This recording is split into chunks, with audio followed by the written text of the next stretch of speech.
لا إله إلا الله والله أكبر. الله أكبر ولله الحمد. الله أكبر الله أكبر. لا إله إلا الله والله أكبر. الله أكبر ولله الحمد. الله أكبر الله أكبر. لا إله إلا الله والله أكبر. الله أكبر ولله الحمد. الحمد لله.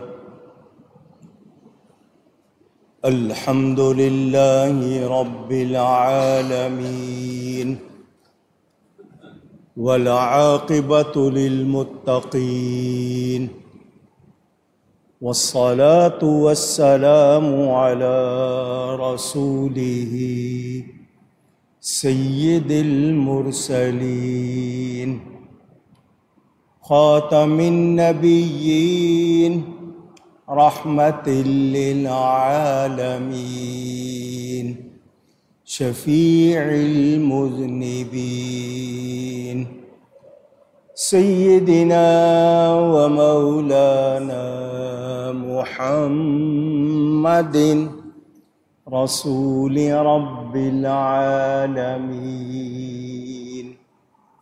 وعلى آله وصحبه أجمعين.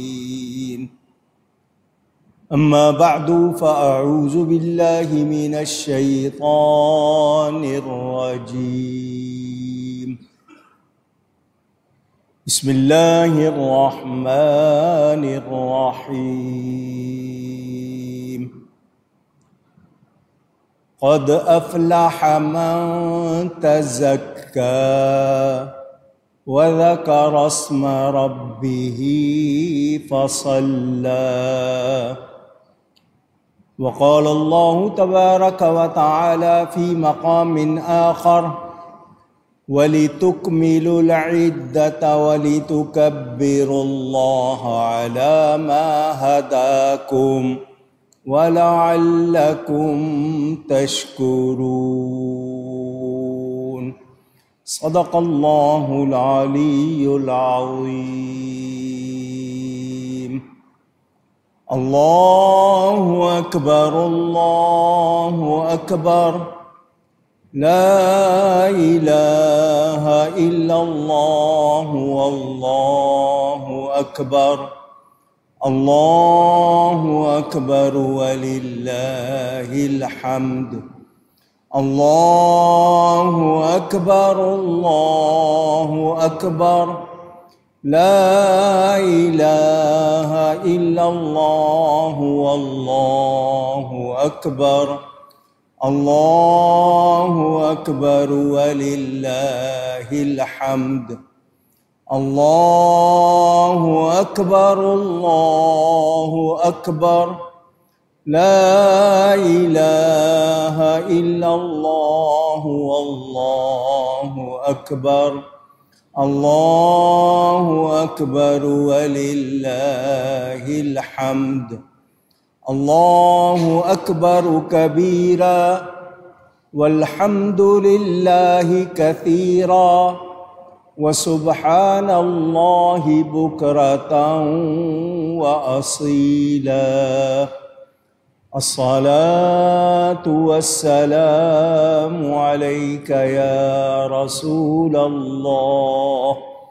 الصلاة والسلام عليك يا حبيب الله. الصلاة والسلام عليك يا رحمة للعالمين وعلى آلك وأصحابك يا شفيع المذنبين۔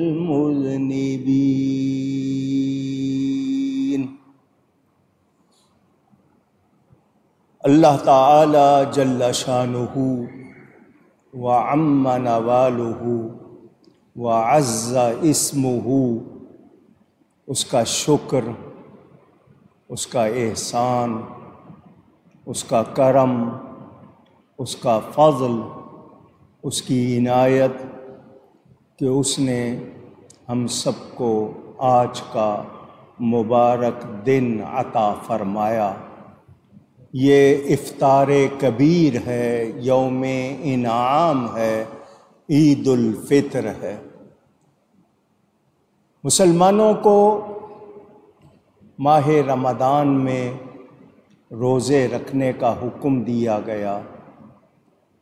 وہ روزانہ صبح صادق سے لے کر غروب آفتاب تک اپنے آپ کو کھانے پینے سے روکتے تھے اللہ کی رضا کے لیے۔ آج ان کے لیے انعام کا دن ہے۔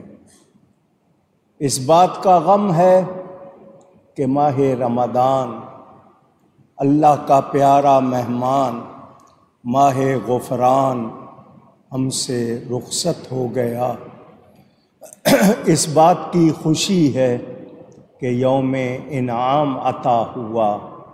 اللہ تعالی اپنے فضل سے اس دن کو ہمارے لیے مبارک فرمائے اور ہم سب کو جہنم سے رہائی عطا فرمائے اور اپنی رحمت میں داخل فرمائے۔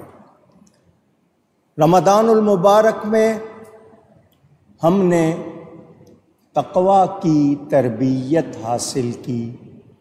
تقویٰ کے ایک معنی ڈرنا، ایک معنی بچنا، اللہ سے ڈرنا، اس کی نافرمانی سے بچنا۔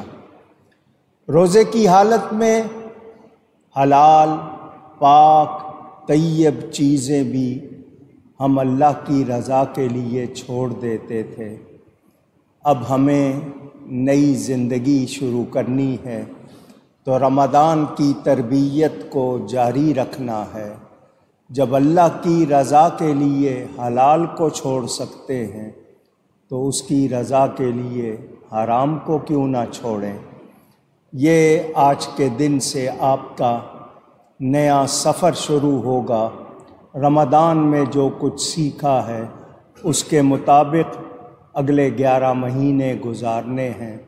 جب کبھی تھوڑی سی سستی آئے گی، انشاءاللہ رمضان پھر آ جائے گا اور وہ پھر ہمیں انعام اور اللہ کا خاص کرم پھر عطا کرے گا۔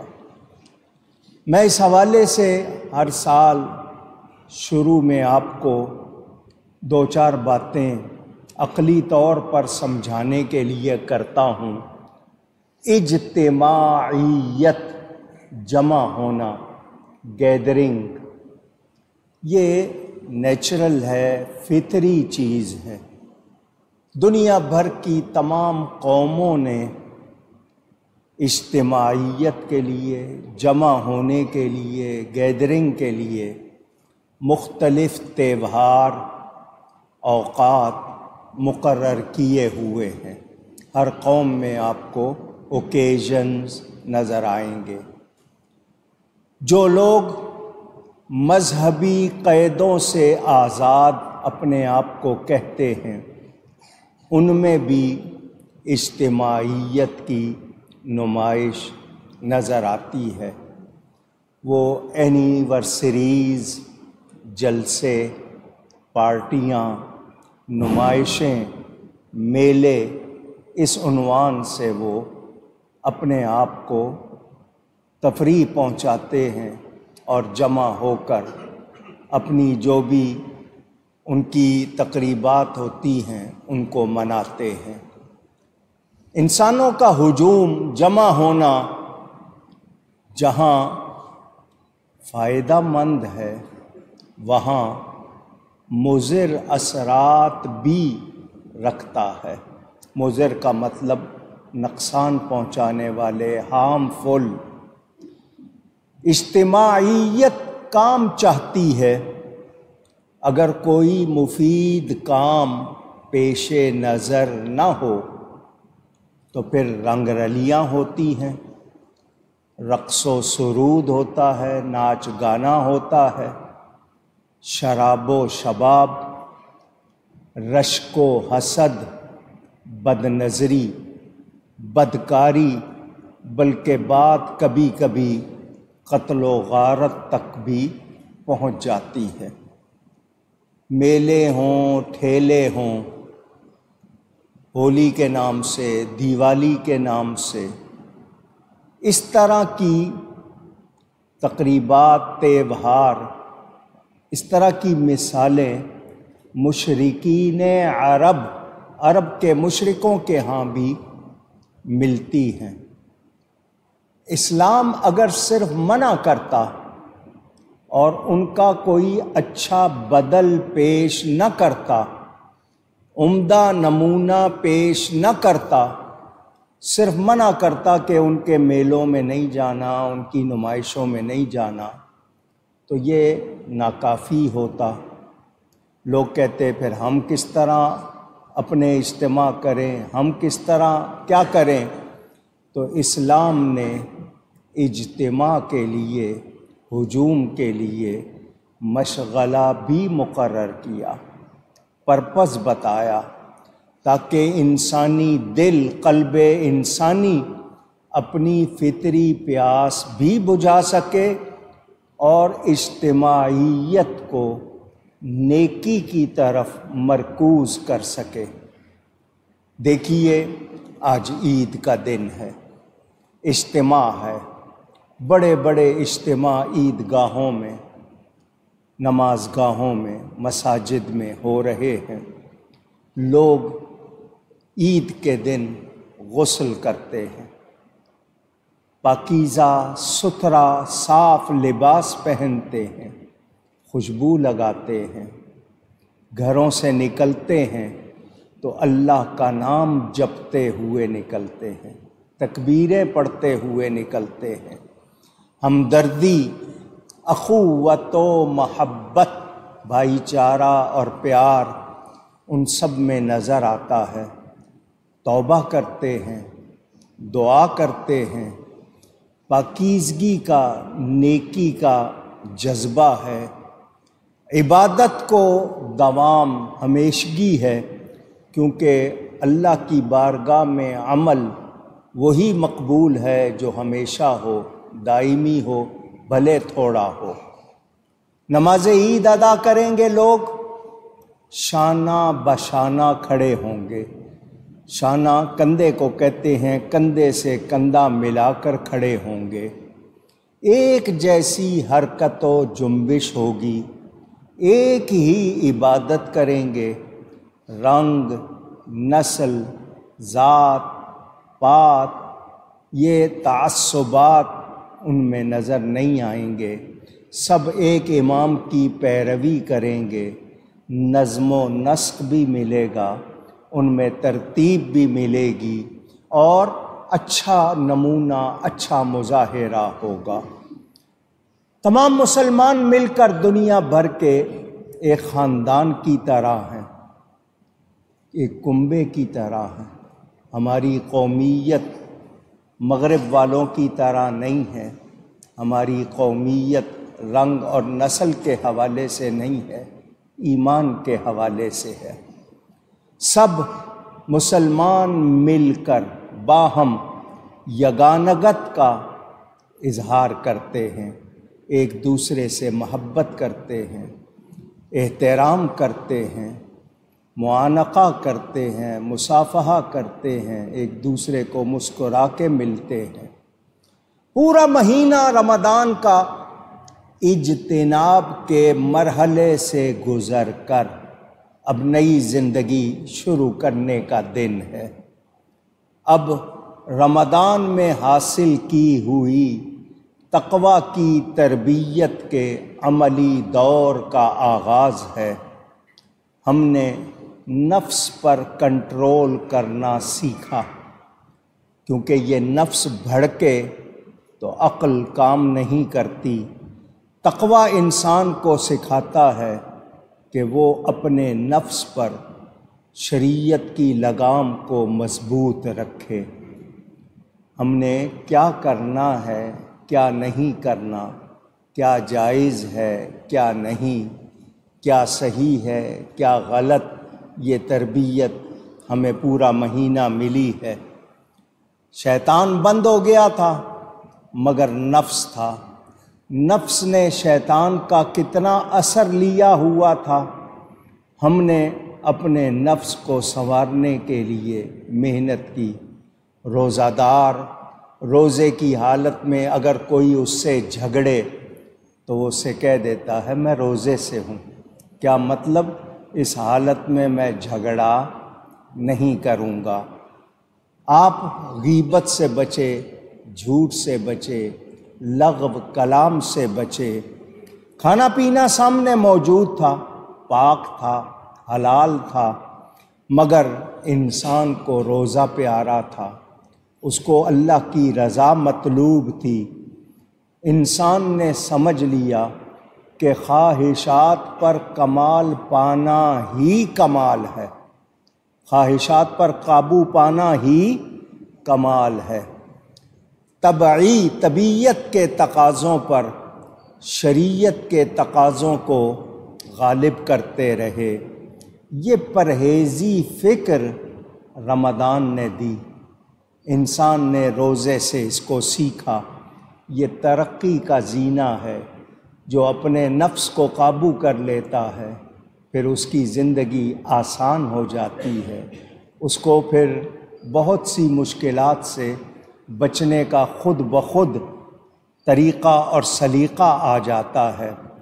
انسان کو جس طرح روزے میں کوئی جھگڑے تو وہ کہہ دے کہ میں روزے سے ہوں، اسی طرح جب انسان کو کوئی شے بہکائے تو وہ یاد رکھے کہ میں مسلمان ہوں، میرا دین مجھے کیا سکھاتا ہے، میں نے اپنے ایمان کی روحانیت کی حفاظت کرنی ہے۔ زندگی میں نظم آ جائے، ترتیب آ جائے تو زندگی سنور جاتی ہے۔ ہم کو کوشش کرنی ہے کہ ہم رمضان کی اس تربیت کو ضائع نہ ہونے دیں۔ انسان ہے، بھول چوک ہوتی ہے، خطا ہوتی ہے، تو تربیت بتاتی ہے کہ صفائی کیسے کرنی ہے۔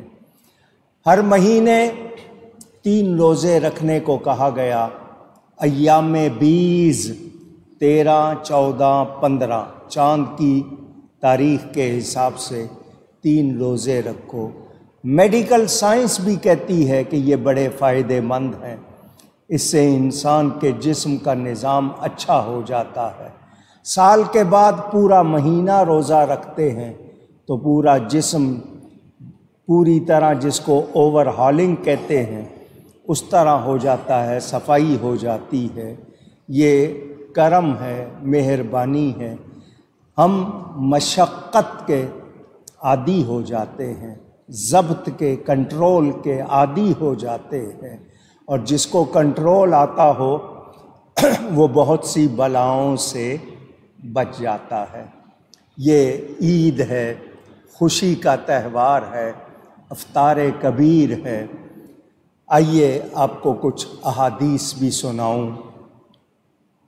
ابن ماجہ میں روایت موجود، حضرت ابو امامہ رضی اللہ تعالی عنہ راوی ہیں، کہتے ہیں کہ رسول کریم صلی اللہ علیہ وآلہ وسلم نے فرمایا، جو عیدین کی راتوں کو قیام کرے گا، اسلام میں رات پہلے ہے، دن بعد، جو رات گزری جس کو لیلۃ الجائزہ بھی کہا جاتا ہے، اور اسی طرح آگے جو دوسری عید کی رات آئے گی، جو ان میں جاگے، اللہ کی رضا کے لیے عبادت کرے، اس کا دل اس دن نہیں مرے گا جس دن لوگوں کے دل مریں گے، یعنی قیامت کے دن اس کو قیامت کی ہولناکی سے امان ملے گی۔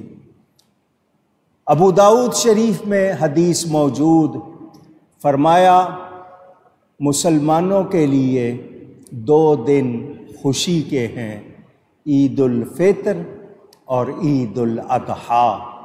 آپ کے ہاں اس کو چھوٹی عید اور قربانی کی عید کو بڑی عید کہتے ہیں، کیونکہ وہ 3 دن جاری رہتی ہے۔ اس بہانی میں روایت موجود، حضرت سیدنا معاذ بن جبل رضی اللہ تعالی عنہ روایت فرماتے ہیں، رسول کریم صلی اللہ علیہ وآلہ وسلم نے فرمایا، جو مسلمان اللہ کی رضا کے لیے 5 راتیں جاگے گا، کتنی راتیں؟ 5 راتیں، اس پر جنت واجب ہو جاتی ہے۔ وہ راتیں کون سی ہیں؟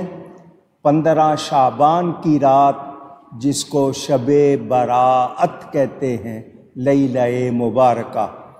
دوسری رات عید الفطر کی رات جو گزری ہے، اور اس کے بعد 3 راتیں اکٹھی، 8ویں، 9ویں، 10ویں حج کے مہینے کی، ذی الحجہ کی یہ راتیں، جو یہ 5 راتیں ایمان والا جاگے، توبہ کرے، اللہ کی عبادت کرے، اس پر جنت واجب ہو جاتی ہے۔ رسول کریم صلی اللہ علیہ وسلم کس طرح عید مناتے تھے؟ ترمذی میں، دارمی میں حدیث موجود، حضرت ابو ہریرہ رضی اللہ تعالی عنہ راوی ہیں کہ نبی پاک صلی اللہ علیہ وآلہ وسلم گھر سے نکلتے عیدگاہ کی طرف تو جاتے ہوئے راستہ اور رکھتے تھے، واپسی پر راستہ اور رکھتے تھے، یعنی بدل لیتے تھے۔ اس میں بڑی حکمتیں، ایک تو یہ کہ آپ تکبیر پڑھتے ہوئے جاتے ہیں، جتنے پتھر ریت کے ذرے سن رہے ہیں درخت، وہ گواہ بن رہے ہیں۔ دوسرا، لوگوں کی خبر گیری زیادہ، لوگوں کے بارے میں زیادہ آپ کو معلوم ہو، کوئی ضرورت مند ہو، کوئی نظر آئے تو آپ اس کے ساتھ مہربانی کر سکیں۔ ترمذی شریف میں، ابن ماجہ میں حدیث موجود، حضور اکرم صلی اللہ علیہ وآلہ وسلم عید الفطر کے لیے گھر سے نکلتے تو کچھ کھا کے نکلتے، 1، 3 یا 5 کھجوریں کھا لیتے۔ عید الاضحیٰ میں عید کی نماز سے پہلے کچھ نہیں کھاتے تھے، عید کے بعد قربانی کا گوشت، اسی لیے لوگوں میں آدھا روزہ مشہور ہو گیا کہ عید کے بعد وہ قربانی کا گوشت کھاتے تھے۔ صحیح مسلم میں حدیث موجود، حضرت جابر بن سمرہ رضی اللہ تعالی عنہ روایت فرماتے ہیں، میں نے کئی مرتبہ رسول پاک صلی اللہ علیہ وآلہ وسلم کے ساتھ عیدین کی نماز پڑھی، نہ اذان ہوتی تھی نہ اقامت ہوتی تھی، اس کی اذان بھی نہیں ہوتی، اس کی اقامت بھی نہیں کہی جاتی، صرف 2 مرتبہ الصلاۃ جامعۃ یہ کہا جاتا۔ اس کو عید الفطر کہتے ہیں۔ کیوں؟ اس لیے کہ عید کی نماز سے قبل فطرانہ صدقہ فطر ادا کرنا واجب ہے۔ ہر وہ شخص جس پر زکوٰۃ دینا لازم ہے، اس پر صدقہ فطر ادا کرنا بھی لازم ہے۔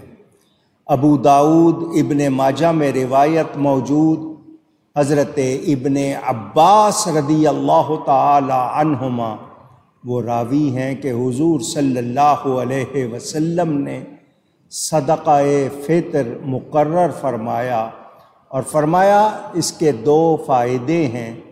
روزے کی حالت میں منہ سے، روزہ دار کے منہ سے کوئی لغو نامناسب کلام نکل گیا ہو تو بےہودگی کر دی ہو، اس کی صفائی ہو جاتی ہے، اور غریبوں کو، ناداروں کو، مستحق لوگوں کو صدقہ فطر مل جاتا ہے تو ان کے لیے بھی عید کی خوشی میں شامل ہونے کا انتظام ہو جاتا ہے۔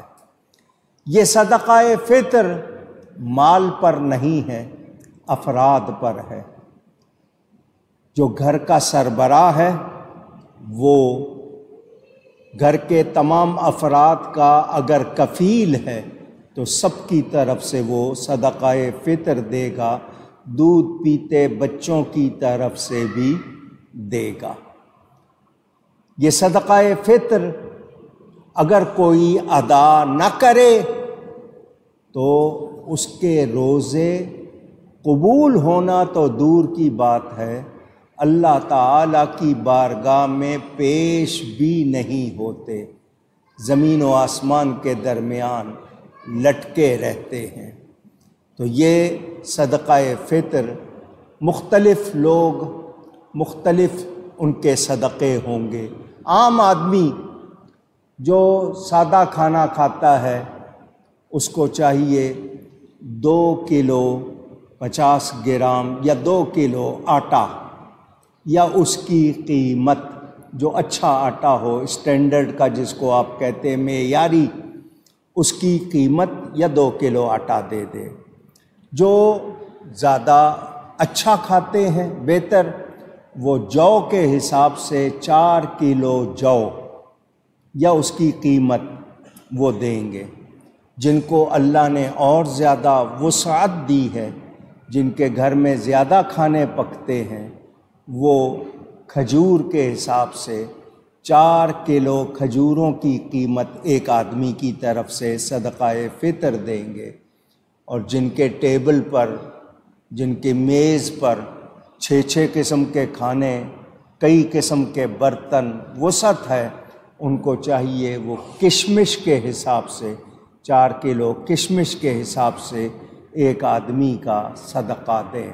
اس سال عام آدمی کا صدقہ 350 روپے، کچھ لوگوں نے 320 کہا، کچھ نے 340 کہا، تو 350 دے دے، زیادہ بہتر، اور زیادہ کر دے اس کے لیے زیادہ ثواب ہے۔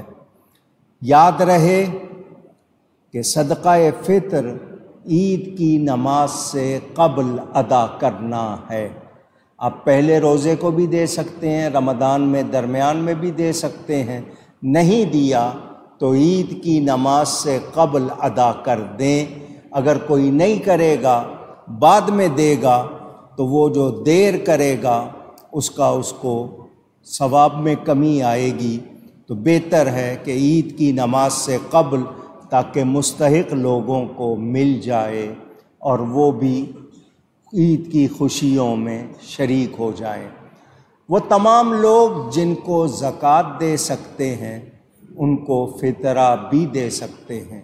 سب سے زیادہ حقدار آپ کے رشتہ دار ہیں، بہن، بھائی، آپ کے قریبی رشتہ دار، باپ کی طرف سے، ماں کی طرف سے۔ کہنا ضروری نہیں ہوگا کہ یہ فطرہ ہے، آپ عیدی کہہ کے دے سکتے ہیں، آپ تحفہ کہہ کے دے سکتے ہیں۔ نیت ضروری ہے، نیت نہیں ہوگی، بعد میں نیت کریں گے تو وہ نہیں ہو سکتی۔ دیتے وقت نیت ہونی چاہیے، زبان سے کہنا ضروری نہیں۔ اور جس کو مل رہا ہے اس کو پوچھنا نہیں چاہیے کہ کہیں یہ زکوٰۃ تو نہیں، فطرہ تو نہیں، اس کو پوچھنا نہیں چاہیے۔ اللہ دلوا رہا ہے تو اس کو قبول کرنا چاہیے، لیکن وہ پوچھ لے گا تو پھر آپ جھوٹ نہیں بول سکتے، پھر آپ کو بتانا پڑے گا۔ میرے دوستوں اور بزرگوں، دیکھیں کتنا خیال رکھا ہے ہمارے دین نے کہ خوشی کا موقع آئے تو جو لوگ کمزور ہیں ان کو بھی ساتھ ملاؤ۔ آج فلسطین میں کیا ہو رہا ہے؟ غزہ لہو لہان ہے، تقریباً 33,000 سے زیادہ لوگ قتل کیے جا چکے، ان میں کتنے بچے، کتنی عورتیں، اور اب 10 لاکھ سے زیادہ افراد جو بھوک کا شکار ہیں، ان کو کھانا نہیں مل رہا، پانی نہیں مل رہا۔ تو ہمیں اپنی عید مناتے ہوئے ان لوگوں کا بھی خیال ہونا چاہیے، وہ بھی ہمارے بھائی ہیں۔ خدا نخواستہ یہ وقت ہم پر آئے تو پھر ہمارا کیا ہوگا؟ مسلمان سارے مل کر ایک کنبہ ہیں، اگر وہ تکلیف میں ہیں تو ہمیں ان کی تکلیف کو محسوس کرنا چاہیے، ہم ان کے لیے دعائیں کریں، فضول خرچی سے بچ کر پیسہ ان کو بھیجیں، ان کی مدد کریں، کوشش کریں کہ کل کو اگر ہمیں بھی وہاں جا کر اللہ کی راہ میں جہاد کرنا پڑے تو ہم پیچھے نہ ہٹیں۔ ہم عید کے دن وعید کو نہ بھلا دیں۔ وعید کا مطلب وہ حدیث جس میں ڈر سنایا گیا، یہ نہیں کہ شیطان آزاد ہوا تو ہم پھر اس کے شکار ہو جائیں اور وہی سب کچھ کرنے لگ جائیں جو کر کے ہم گناہوں کی پوٹ بن جاتے ہیں، پورے کے پورے گناہوں کی دلدل میں دھس جاتے ہیں۔ ایسا نہ ہو، بلکہ آج کا دن آپس میں ایک دوسرے سے ہمدردی کا ہے، بھائی چارے کا ہے، اخوت کا ہے، روٹھے ہوئوں کو منانے کا ہے، دوستی کا ہے، پیار کا ہے۔ ہاں شرعی معاملہ اور ہے کہ شریعت کی وجہ سے یا آپ عزت نفس کی وجہ سے کسی کے ساتھ اگر تعلق نہیں ہے، جہاں تک شریعت کی اجازت ہے اس میں آپ بھلے نہ کریں، لیکن جن سے چھوٹی چھوٹی باتوں پر ناراضی ہے ان کو راضی کر لیں تاکہ اللہ ہم سے راضی ہو جائے۔ اور ہمیں اس وقت اپنے ارد گرد کا خیال رکھنا ہے۔ نبی کریم صلی اللہ علیہ وآلہ وسلم عیدگاہ کی طرف جا رہے ہیں، دیکھا تو ایک درخت کے نیچے ایک بچہ رو رہا تھا۔ اس کو روتے دیکھا تو آپ اس کے قریب گئے، کیا بات ہے؟ آج عید کا دن ہے، تمہاری عمر کے بچے تو نئے لباس پہن کر خوشیاں کر رہے ہیں، اچھے کھانے کھا رہے ہیں، تم یہاں کیوں رو رہے ہو؟ اس نے کہا وہ بچے جو کھا رہے ہیں، اچھا پہن رہے ہیں، ان کے ماں باپ زندہ ہیں، میرے ماں باپ زندہ نہیں، میں یتیم ہوں۔ لفظ یتیم سن کر آقا کا دل بھر آیا، اس کو ساتھ لیا، عیدگاہ جانے کی بجائے گھر واپس آئے، اپنی شہزادی سے فرمایا اس بچے کو تیار کرو، یہ میرے ساتھ عیدگاہ جائے گا۔ اس کو تیار کیا گیا، اس کو اچھا لباس پہنایا گیا۔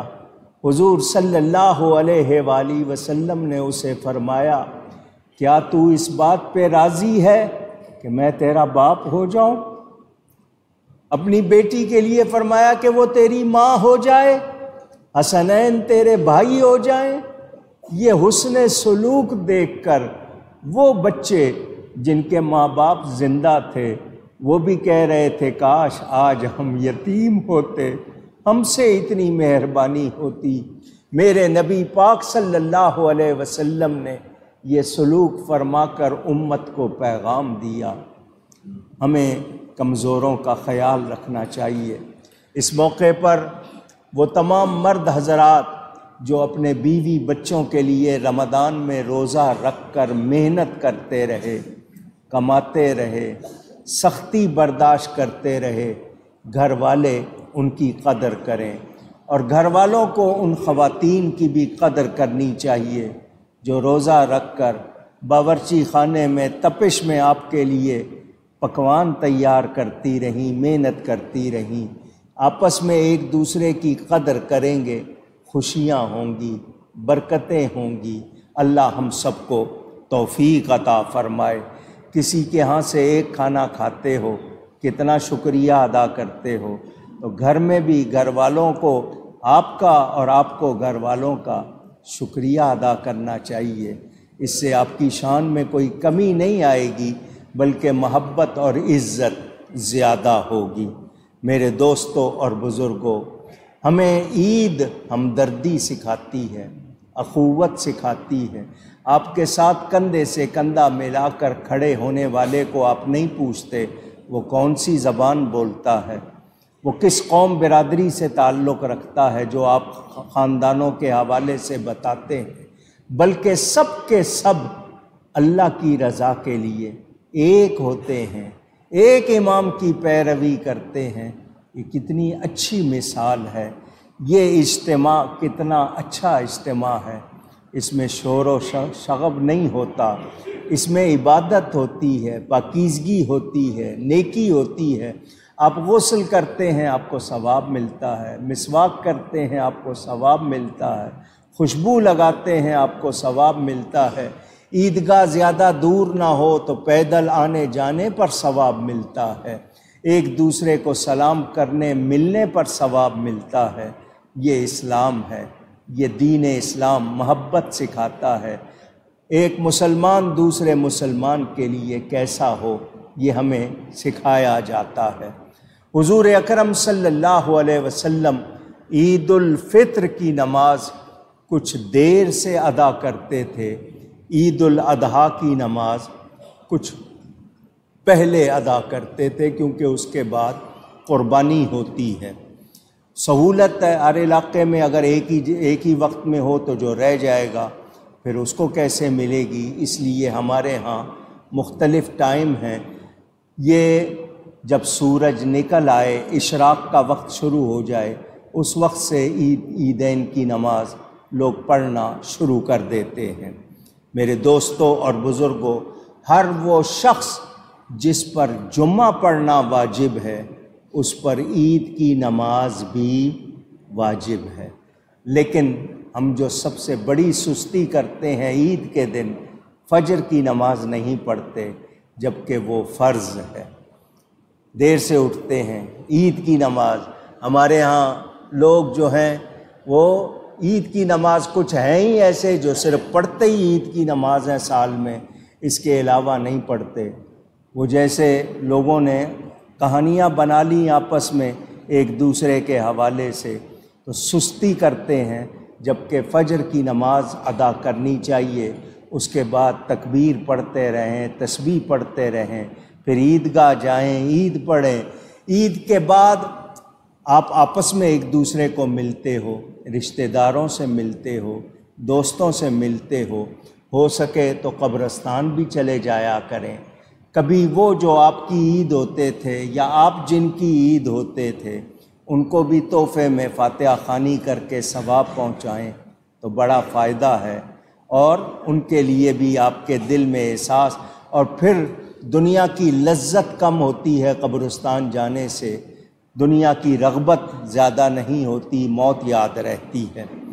حضور اکرم صلی اللہ علیہ وآلہ وسلم نے صحیحین میں حدیث موجود، حضرت ابن عباس رضی اللہ تعالی عنہما راوی کہ عید کے دن عید کی نماز سے پہلے اور بعد حضور صلی اللہ علیہ وآلہ وسلم نے کوئی نفل نماز نہیں پڑھی۔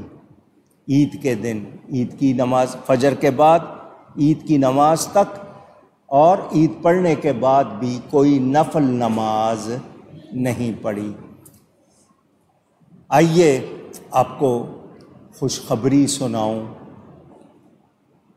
روزہ دار پورا مہینہ روزہ رکھ کر عید کے دن جب عید گاہ میں مسجد میں جمع ہوتے ہیں، اللہ تعالی فرشتوں سے فرماتا ہے، یا ملائکتی ما جزاء الاجیر، اے میرے فرشتوں کیا بدلہ دیا جائے اس مزدور کو جس نے پورا کام کیا، جو کام اس کو دیا گیا اس نے پورا کیا۔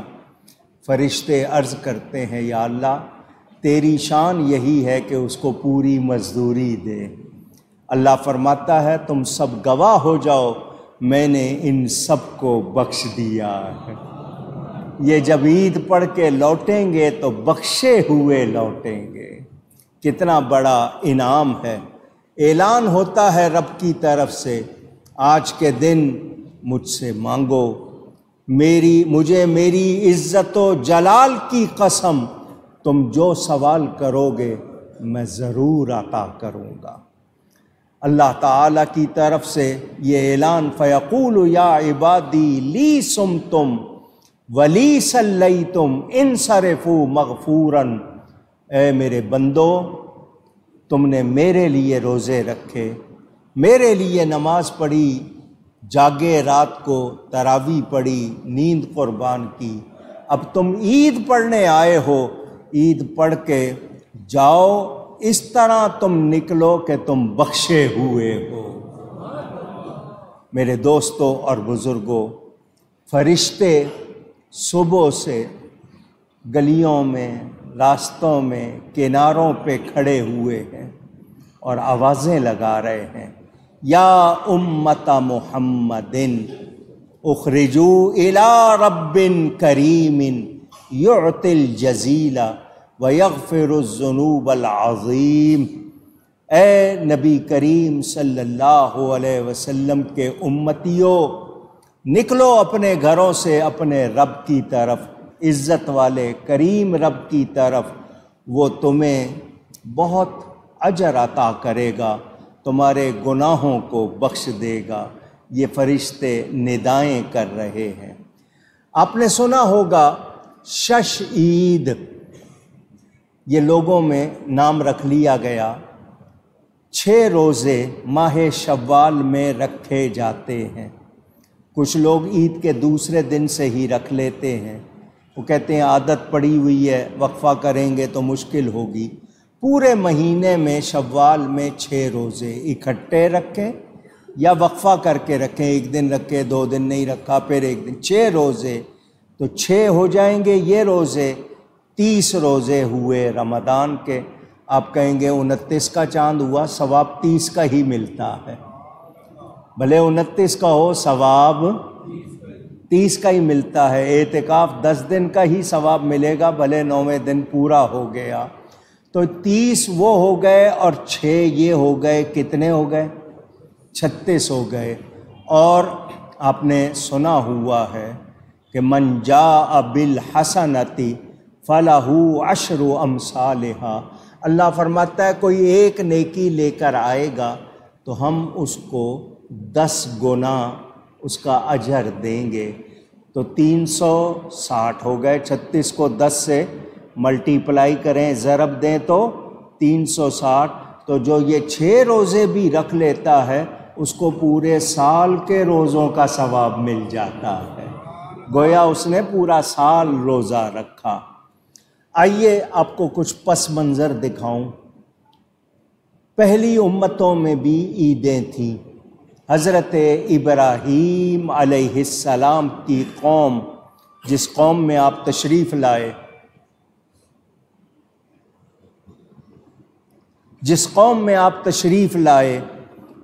اس قوم کی عید کیا ہوتی تھی؟ وہ کھانا پینا تیار کرتے، بستی سے باہر نکل جاتے، ہلا گلا، ناچ گانا، شراب وغیرہ، سارا دن یہ مستی میں گزار کر آتے تھے۔ اسی دن حضرت ابراہیم علیہ السلام نے بت خانے میں جا کر ان کے بت توڑے تھے۔ تو یہ ان کی عید اس طرح ہوتی تھی۔ حضرت موسیٰ علیہ السلام کی قوم، قال موعدکم یوم الزینہ، قرآن میں ہے، اس دن لوگ جمع ہوئے تھے، حضرت موسیٰ علیہ السلام کا جادوگروں سے مقابلہ ہوا تھا، وہ اس قوم کی عید کا دن تھا۔ وہ بھی اسی طرح کرتے تھے، ہلا گلا، شور، کوئی یعنی رشتے ناطے کی ان کو سوچ اور اس وقت لحاظ نہیں ہوتا تھا۔ حضرت عیسیٰ علیہ السلام کا بیان آپ نے سنا۔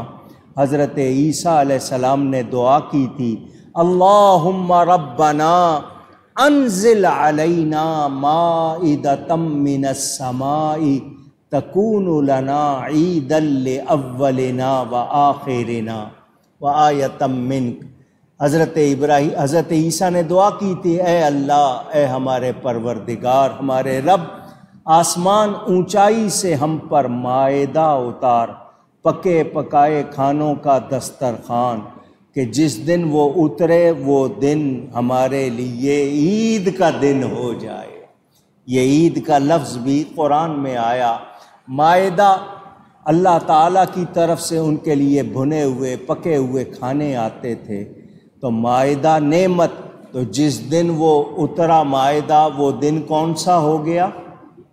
کہیے گا، عید کا دن۔ تو مائدہ بھی نعمت، تو قرآن سے پتہ چلا نعمت کے نازل ہونے کا دن عید کا دن ہوتا ہے۔ تو جب مائدہ نازل ہو تو عید کا دن، اور خود نبی اس کے لیے دعا کرے، تو جس دن خود نبی آیا وہ کتنی بڑی عید کا دن، کیونکہ ساری نعمتیں انہی کا صدقہ، انہی کا فیضان۔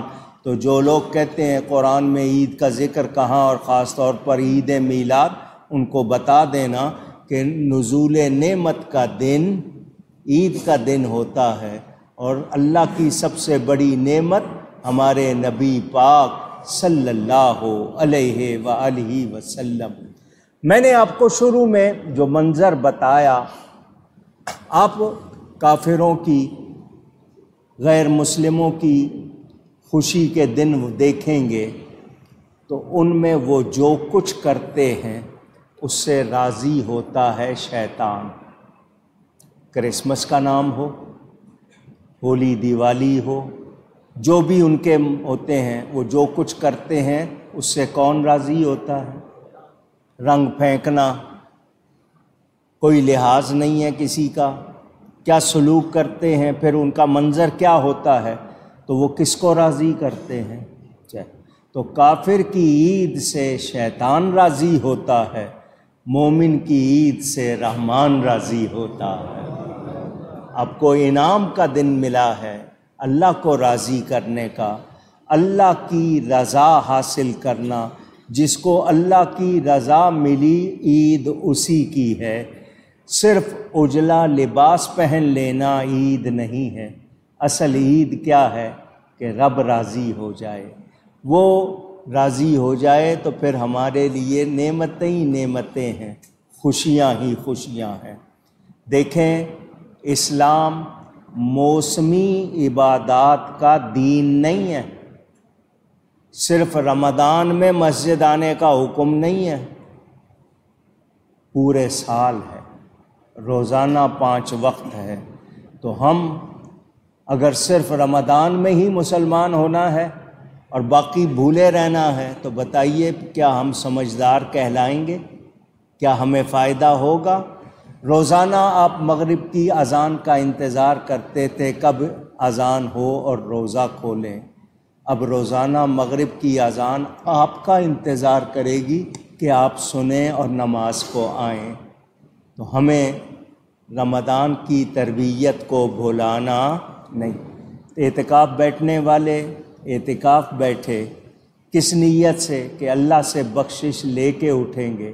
شبان قدر میں ہم جاگے تو کس لیے؟ اللہ راضی ہو جائے۔ تو پھر اللہ کو راضی رکھنا ہے، ناراض نہیں کرنا۔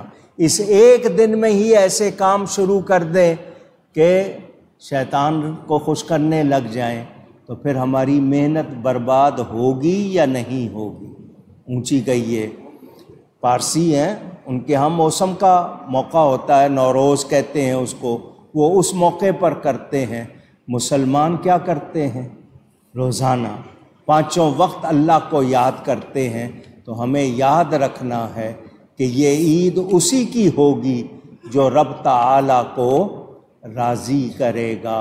میں نے آپ کو بتایا تھا حضور صلی اللہ علیہ وآلہ وسلم کی امت کو خاص طور پر جو انعامات ملے ہیں، یہ رمضان اور یہ ساری برکتیں یہ پہلوں کو اس طرح نہیں ملی۔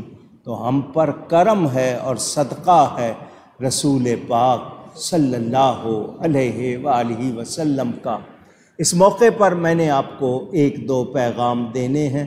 پورا رمضان بھی دیتا رہا، عید کا اجتماع بڑا ہوتا ہے، آپ کو بتانا ہے۔ پہلی بات تو یہ کہ بیت المقدس، مسجد اقصی ہمارا قبلہ اول ہے۔ ہمارا اونچی کہیے گا۔ یہ نہ سمجھیں کہ ہمارا اس سے تعلق نہیں ہے۔ رسول پاک صلی اللہ علیہ وسلم وہیں سے سفر معراج کو آسمان کی طرف گئے، وہاں ہزاروں انبیاء کرام کی آج بھی قبریں ہیں، اور اس کو قرآن نے کیا کہا؟ وہ مسجد جس کے گردا گرد ہم نے برکتیں رکھی ہیں۔ آج اس کو پھر ہر سال رمضان میں سہونی یلغار کرتے ہیں۔ اس سال انہوں نے اکتوبر کی 7 تاریخ سے لے کر اب تک جو منظر پیش کیا ہے، ساری دنیا اس کو مان رہی ہے اور کہہ رہی ہے کہ یہ نسل کشی ہے، یہ مسلمانوں کی نسل کاٹنے، خون ریزی، خون بہانے کے سوا اور کچھ نہیں۔ اس کو سفاکیت کہہ رہے ہیں، بربریت کہہ رہے ہیں۔ آپ سن رہے ہیں غیر مسلموں نے بھی احتجاج کیے۔ آج اگر مسلمان اس کو بھول جائے گا، اس کے لیے آواز نہیں لگائے گا تو مجرم بن جائے گا۔ اللہ فرمائے گا جب میرا پہلا گھر اس طرح مصیبت میں تھا، مسلمانوں کا خون بہایا جا رہا تھا، تم کیا کر رہے تھے؟ تو ہم کیا جواب دیں گے؟ 56 سے زیادہ اسلامی ملک ہیں، ان کے پاس فوجیں ہیں، ان کے پاس اسلحہ ہے، مگر کس کام کا اگر ہم مسلمانوں کی نسل کشی نہ رکوا سکیں، جنگ بندی نہ کروا سکیں؟ 56 ملکوں کے سربراہ مل کر اگر اکٹھے ہو کر اتحاد کر کے راستہ روکتے تو بتائیے رکتا یا نہیں رکتا؟ لیکن ہم سب کے سب غافل ہیں، سب مجرم بن رہے ہیں۔ میں آپ کو اور خود کو شامل کر کے بات کر رہا ہوں، ہمیں ان کے لیے آواز اٹھاتے رہنا ہے، ان کو بھلانا نہیں ہے۔ صدا لگاتے رہیں، دعائیں کرتے رہیں، مالی امداد کرتے رہیں، جو ہم سے ہو سکے۔ اس وقت فلسطین کے مسلمانوں کے لیے، بیت المقدس کی آزادی کے لیے ہم پر کرنا لازم ہے، اور ہمیں اس بات کو بھولنا نہیں۔ دوسری بات، 1974 میں پاکستان کی اسمبلی نے قانون پاس کیا تھا ختم نبوت کے عقیدے کے تحفظ کے لیے، کہ رسول پاک صلی اللہ علیہ وسلم اللہ کے آخری نبی ہیں، ان کے بعد کسی قسم کا کوئی نبی نہیں ہے، نہ ذلی، نہ بروزی، نہ تشریعی، نہ غیر تشریعی، نہ زمانی، نہ مکانی۔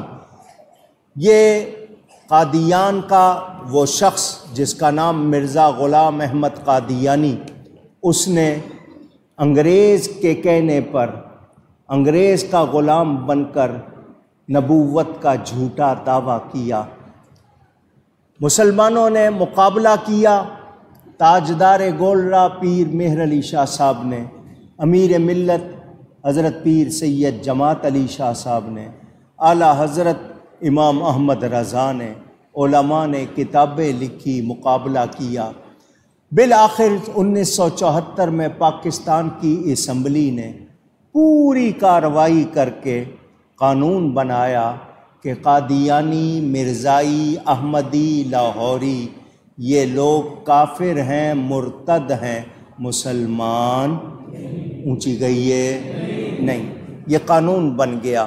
اس کے بعد 1984 میں اس قانون میں یہ اضافہ کیا گیا کہ یہ لوگ اپنی عبادت گاہ کو مسجد نہیں کہیں گے، اپنی عبادت کو نماز یا قربانی نہیں کہیں گے، جو اسلام کی باتیں تھیں۔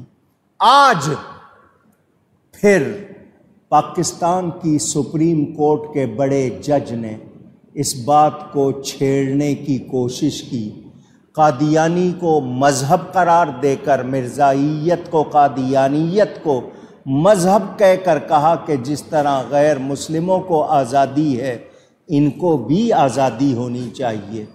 سمجھ رہے ہیں آپ بات کو؟ اگر یہ غیر مسلم ہے تو ان کو بھی آزادی ہو۔ سنو، ہندو اپنے آپ کو مسلمان نہیں کہتا، وہ قرآن اپنی مرضی سے ترجمہ کر کے نہیں پڑھاتا۔ عیسائی اپنے آپ کو مسلمان نہیں کہتا، وہ قرآن کو اپنی تشریح تفسیر کر کے نہیں پڑھاتا۔ یہودی اپنے آپ کو یہودی کہتا ہے، مسلمان نہیں کہتا، وہ اپنی تورات کو قرآن کہہ کے اپنی منمانی تفسیر نہیں کرتا۔ تو یہ لوگ جو مسلمان نہیں، کیا ان کو آزادی دی جا سکتی ہے؟ اونچی کہیے۔ آپ کے حکمران غیروں کو راضی کرنے کے لیے، غیر مسلموں کو راضی کرنے کے لیے یہ کہہ رہے ہیں کہ ان کو آزادی دو۔ سن لیں، کوئی بھی شخص جو مسلمان نہیں، وہ اپنی چار دیواری میں یا کھلے عام قرآن کو پڑھا کر اپنی منمانی، اس کا نام تفسیر ہے، کچھ بھی رکھ دے، اس کو اسلام کی غلط کفریہ باتوں کے ساتھ ہرگز اجازت دی جا سکتی نہیں۔ اور پھر یہ مذہب جو قادیانی جس کو مذہب کہہ رہے ہیں، مذہب نہیں، یہ فتنہ ہے، اس کی بنیاد نبی کی گستاخی پر ہے۔ انہوں نے نبی کے لیے کیا کچھ کہا، اگر آپ کو سناؤں تو آپ پریشان ہو جائیں۔ اس ظالم نے تو یہاں تک بکواس کی، مرزا قادیانی نے، کہ اللہ نے میرے ساتھ زنا کیا، مجھے حمل ٹھہر گیا، پھر مجھ میں سے 10 مہینے کے بعد میں پیدا ہو گیا۔ وہ کہتا ہے جو مجھے نہیں مانے وہ سور کے بچے ہیں۔ بتائیے ایسے شخص کو، اس کے ماننے والوں کو آزادی دی جا سکتی ہے؟ اونچی۔ یہ میں آپ کو اس لیے بتا رہا ہوں کہ سازش تیار ہے، اور آپ کے حکمران چاہتے ہیں غیروں کو خوش کرنے کے لیے کہ انہیں آزادی دیں، اور ہم مسلمان اعلان کر رہے ہیں جب تک ایک سچا مسلمان موجود ہے، ہم ایسا کوئی قانون ہرگز بننے نہیں دیں گے، اور کوئی بنائے گا تو اس کو چلنے نہیں دیں گے۔ یہ میرا آپ کا ایمانی فریضہ ہے۔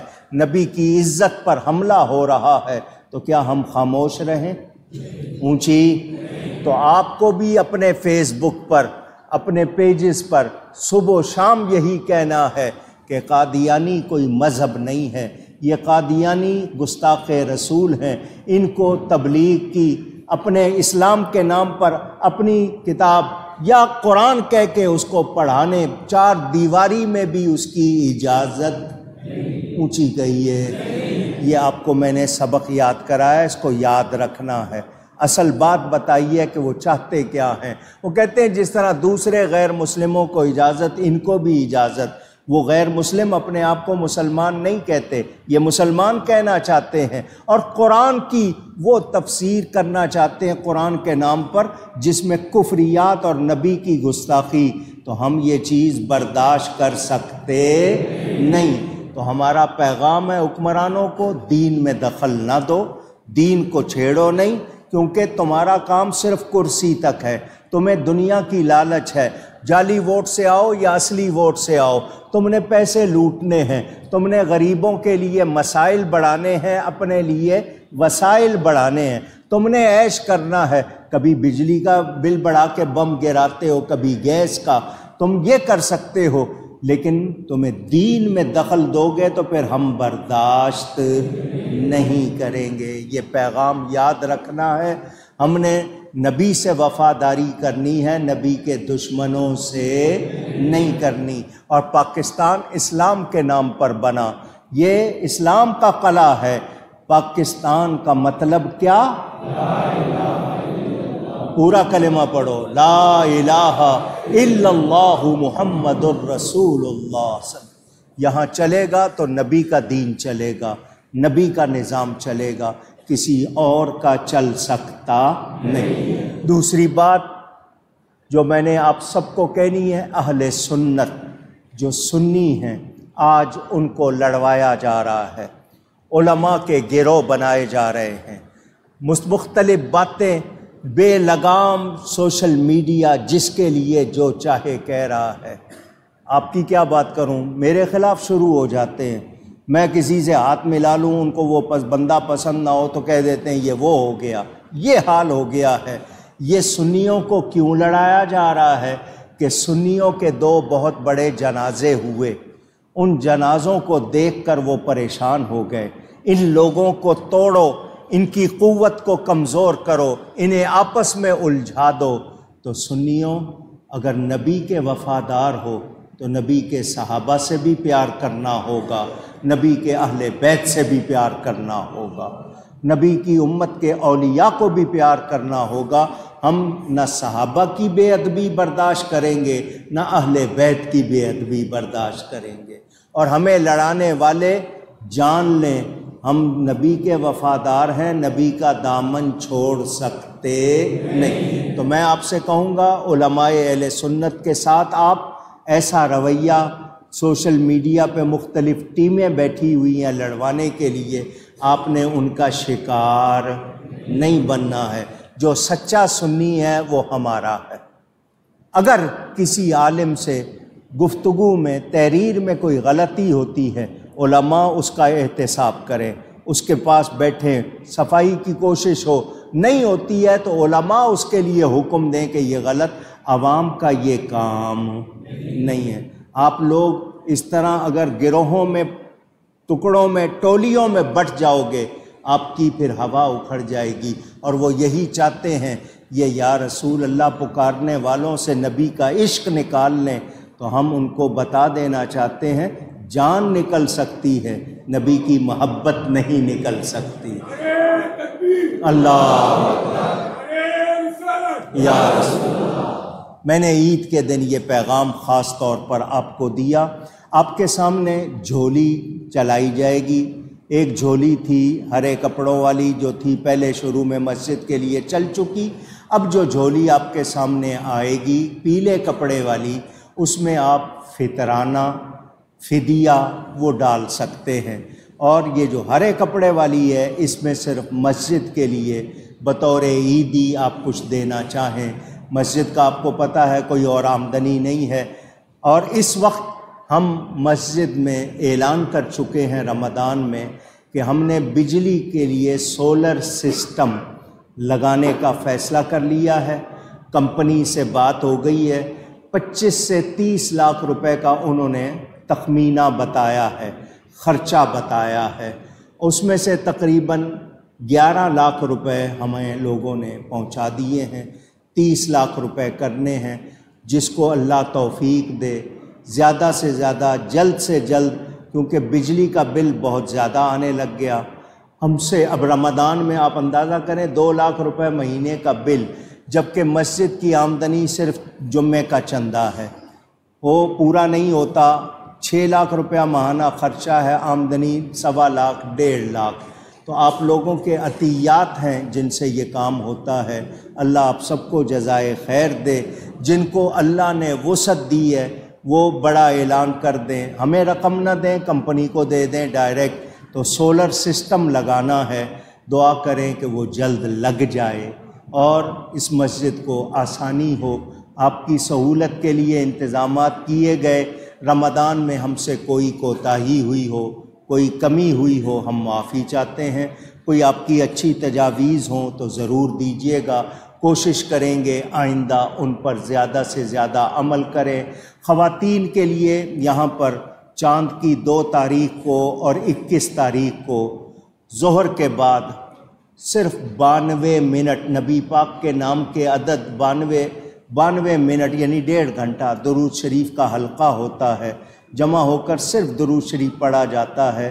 الحمدللہ جب سے وہ پڑھا جا رہا ہے، عورتیں آئیں، کسی کی نوکری کا مسئلہ، کسی کی شادی کا مسئلہ، بیماری، دعائیں کرتے ہیں، درود کی برکت سے ان کی دعائیں پوری ہو جاتی ہیں۔ تو یہاں صرف وہ خواتین کے لیے ہوتا ہے۔ 21 تاریخ کو مزار شریف پر ختم غوثیہ ہوتا ہے۔ اس کے علاوہ اسکول قائم ہے بچوں کو تعلیم دینے کے لیے، بھائی حامد ربانی صاحب اور جو ٹیم ہے وہ اسکول چلا رہی ہے۔ اس میں بھی کتنے بچوں کو مفت اسکالرشپ دی جاتی ہے، باقی کو بہت کم فیس پر دین بھی ساتھ سکھانا اور تعلیم کا انتظام۔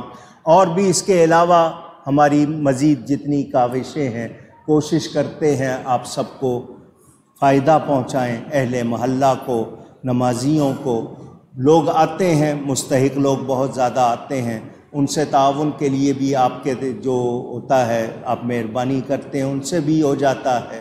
کوشش کرتے ہیں آپ سب نے مسجدوں کو رمضان کے بعد بھی آباد رکھنا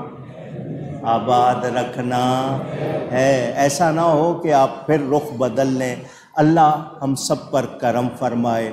وہ تمام لوگ جنہوں نے تعاون کیا، جنہوں نے اعتکاف کیا، جنہوں نے کھانے کا انتظام کیا، شیرینی کا انتظام کیا، لائٹننگ کا انتظام کیا، جو خدمات انجام دیتے رہے، کارکن رہے، اللہ تعالیٰ ان سب کو جزائے خیر عطا فرمائے۔ ایک ایک کا نام لوں گا، کسی کا رہ گیا تو وہ ناراض ہوگا۔ سب کا شکریہ، امام صاحب، مؤذن صاحب، خادمین کا، کارکنوں کا، حارسین کا، محلے والوں کا، نمازیوں کا، سب کے لیے دعا، اللہ سب کو برکت عطا فرمائے۔ عید کی نماز کا طریقہ آپ کو معلوم ہے، میں